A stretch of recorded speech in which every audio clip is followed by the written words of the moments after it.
दोस्तों, स्वागत है आपका अपने YouTube channel knowledge with facts में। इस वीडियो के माध्यम से हम देश दुनिया में हो रही उन घटनाओं के बारे में बात करते हैं जो हमारे एग्जाम पॉइंट ऑफ व्यू से इम्पोर्टेंट हैं। इन घटनाओं के क्रम में हमारी पहली खबर बनी है, अमेरिका ने दी नए कोरोना वायरस एंटीजन टेस्ट को मंजूरी। स्मरण और सामंजस्य का समय। पर्यटन मंत्रालय ने किया 16वें वेबिनार का आयोजन। केंद्र ने किया 12 स्टार्टअप को सम्मानित। सर्जिकल ग्लेशियरों में तीव्र उन्नति। तमिलनाडु गवर्नमेंट ने किया एक उच्च स्तरीय पैनल का गठन। WHO ने जारी किया एक स्मारक डाक टिकट।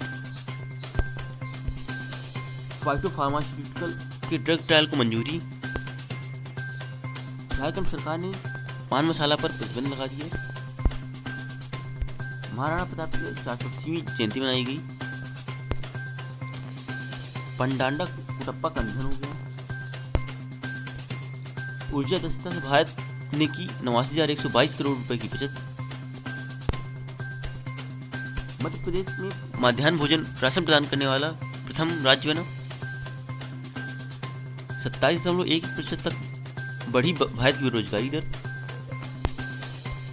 भारत में ग्रामीण क्षेत्रों में अधिक इंटरनेट उपयोगकर्ता। 30% गिरी भारत की ऊर्जा मांग। बृहस्पति जैसे क्लाउड बैंड की खोज। Jawaharlal Nehru centre for advance scientific research के वैज्ञानिकों ने बनाया एक फोटो डिटेक्टर। नाबार्ड ने दिए 12,767 करोड़ रुपए। अगले 2 वर्षों के लिए सड़क निर्माण लक्ष्य निर्धारित। इन खबरों को विस्तार से जानने के लिए हमारे वीडियो के साथ अंत तक जुड़े रहें।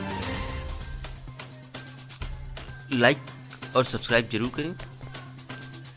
अमेरिका ने कोरोना वायरस एंटीजन टेस्ट को मंजूरी दे दी। अमेरिकी नियामक ने एक नए प्रकार के कोरोना वायरस परीक्षण को मंजूरी दी है। फूड एंड ड्रग एडमिनिस्ट्रेशन ने Quidel corporation of San Diego द्वारा विकसित एंटीजन परीक्षणों के लिए आपातकालीन प्राधिकरण की घोषणा की है। परीक्षण तेजी से नाक गुहा के अंदर स्वैब से प्राप्त नमूनों में वायरस प्रोटीन के फ्रेगमेंट का पता लगा सकता है। एंटीजन परीक्षण FDA द्वारा अधिकृत होने वाला तीसरा प्रकार का परीक्षण है। 8 और 9 मई को स्मरण और सामंजस्य का समय है। UN का 2 दिवसीय वैश्विक अवलोकन है जो प्रत्येक वर्ष 8 व 9 मई को होता है। इसे द्वितीय विश्व युद्ध के दौरान अपनी जान गंवाने वालों के लिए स्मरण और सामंजस्य के समय के रूप में जाना जाता है। यह 2 दिवसीय अवलोकन लोगों, गैर सरकारी संगठनों और सरकारों को द्वितीय विश्व युद्ध के दौरान मारे गए लोगों को याद करने का मौका देता है। पर्यटन मंत्रालय ने किया 16वें वेबिनार का आयोजन। पर्यटन मंत्रालय की देखो अपना देश वेबिनार श्रृंखला गोवा क्रूसिबल ऑफ कल्चर 7 मई 2020 को आयोजित किए गए।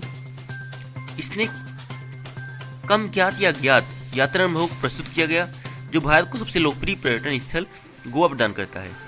लेखक, फोटोग्राफर, फेस्टिवल क्यूरेटर विवेक मेनेजेस द्वारा प्रस्तुत वेबिनार ने गोवा की समृद्धि को प्रदर्शित किया। केंद्र ने 12 स्टार्टअप को मंजूरी दी। 8 मई 2012 को सरकार ने पशुपालन और डेयरी क्षेत्र की समस्याओं के सहित समाधान के लिए 12 स्टार्टअप को पुरस्कार प्रदान किया। इसमें से मत्स्य पालन, पशुपालन और डेयरी पालन मंत्री गिरिराज सिंह ने startup India animal husbandry grand challenge की विजेताओं की घोषणा की। मूल वर्धित उत्पादों की श्रेणी के तहत विजेता कृषक मित्र एवं एग्रो सर्विसेज प्राइवेट लिमिटेड था। सर्जिंग ग्लेशियरों में तीव्र उन्नति देखी गई।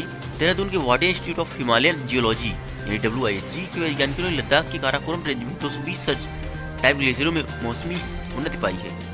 सर्जिंग या सर्ज टाइप ग्लेशियर एक निश्चित प्रकार के ग्लेशियर होते हैं जिन्होंने समय की अवधि में मात्रा और लंबाई में उन्नति दिखाई है।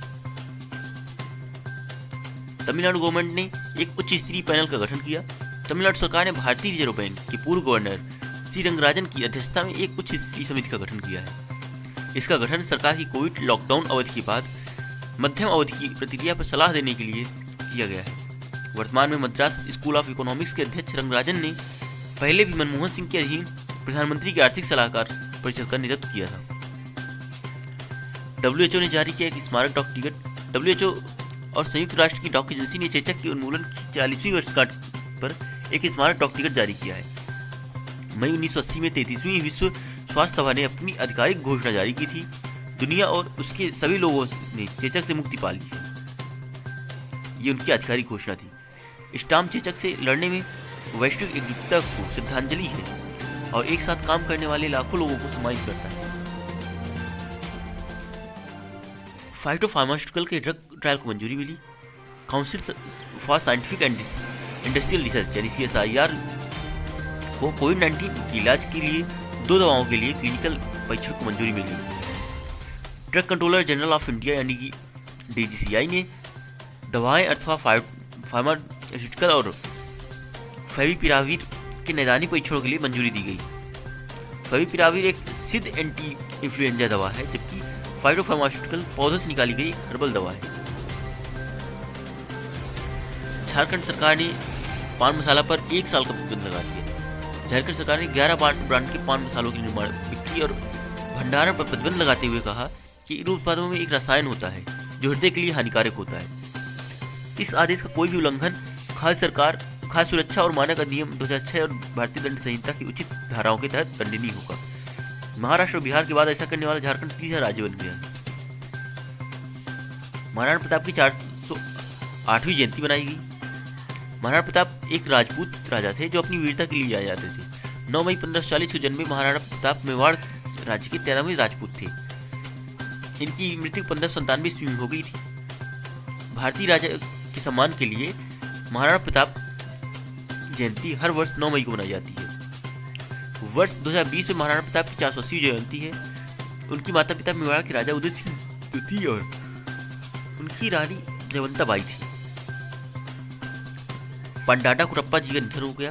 कोडावा परिवारों के लिए विशेष रूप से प्रसिद्ध कुट्टनी फैमिली हॉकी टूर्नामेंट की स्थापना करने वाले पंडाटा कुरप्पा का मई 2020 में निधन हो गया। उन्होंने 1997 में कोडावा फैमिली हॉकी उत्सव के विचार की कल्पना की। औसतन 250 परिवार टूर्नामेंट के लिए अपनी टीम भेजते हैं, जो आमतौर पर हर वर्ष अप्रैल मई के महीने में खेली जाती है। ऊर्जा दक्षता से भारत ने की 89,122 करोड़ रुपए की बचत। एक रिपोर्ट के अनुसार भारत ने 2018-19 में ऊर्जा दक्षता के माध्यम से 89,122 करोड़ रुपए की बचत की और वित्त वर्ष में ऊर्जा अधिक की 20% कम हुई। भारत ने 2005 की स्तर की तुलना में 2030 तक ऊर्जा अधिक को 30 से 35% कम करने का लक्ष्य रखा। ब्यूरो ऑफ एनर्जी एफिशिएंसी यानी कि BE ऊर्जा दक्षता ब्यूरो द्वारा ऊर्जा दक्षता पहल ने 2018-19 में 89,122 करोड़ रुपए की बचत की। मध्य प्रदेश मध्याह्न भोजन प्रदान करने वाला पहला राज्य बना। मध्य प्रदेश मध्याह्न भोजन राशन प्रदान करने वाला पहला राज्य बन गया है। स्कूली बच्चों को मध्याह्न भोजन उपलब्ध कराने के लिए राज्य सरकार द्वारा प्राथमिक और माध्यमिक स्कूल के 66,27,000 छात्रों के माता पिता की बैंक खातों में 117 करोड़ रुपए ऑनलाइन हस्तांतरित किए गए। इसके अलावा door to door mid day meal योजना के तहत 56,87,000 बच्चों को राशन भी प्रदान किया गया। 27.11% तक भारत की बेरोजगारी दर बढ़ गई। कोविड-19 संकट के कारण देश की बेरोजगारी दर में 3 मई को समाप्त सप्ताह में 27.11% की वृद्धि हुई, जो कि मार्च के मध्य में महामारी की शुरुआत से पहले 7% से कम थी। Centre for monitoring Indian economy CMIE द्वारा यह खुलासा किया गया है। बेरोजगारी की दर शहरी क्षेत्र में सबसे अधिक थी, जहां रेड जोन की संख्या सबसे अधिक है। 30% तक भारत की ऊर्जा मांग में गिरावट महसूस की गई। पेरिस स्थित अंतर्राष्ट्रीय ऊर्जा एजेंसी यानी कि अंतर्राष्ट्रीय ऊर्जा एजेंसी के मुख्यालय कहाँ पर है? पेरिस में। इसके अनुसार भारत के 40 दिनों की लंबी लॉकडाउन में देश की ऊर्जा मांग में 30% की गिरावट आई। भारत की परिवहन ईंधन मांग में कमी आई है, हालांकि घरेलू रसोई गैस की मांग में वृद्धि हुई है। इसमें रिफाइनरी इकाइयां लगभग आधी क्षमता से संचालित हो रही हैं।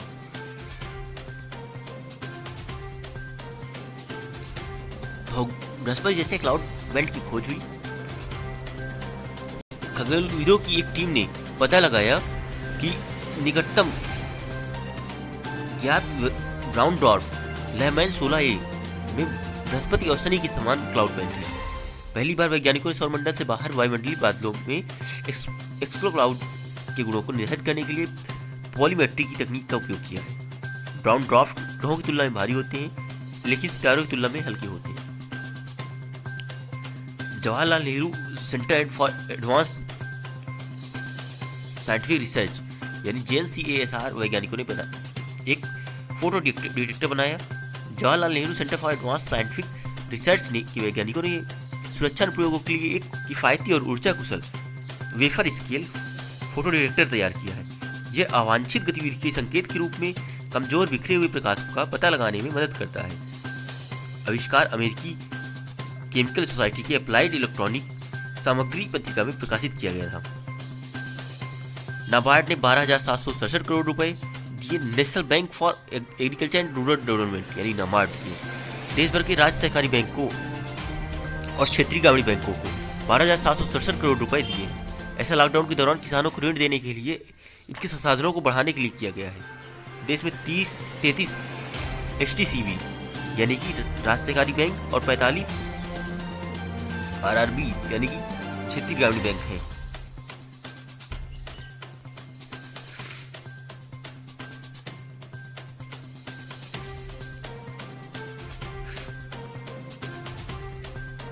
अगले 2 वर्षों के लिए सड़क निर्माण लक्ष्य निर्धारित किया गया।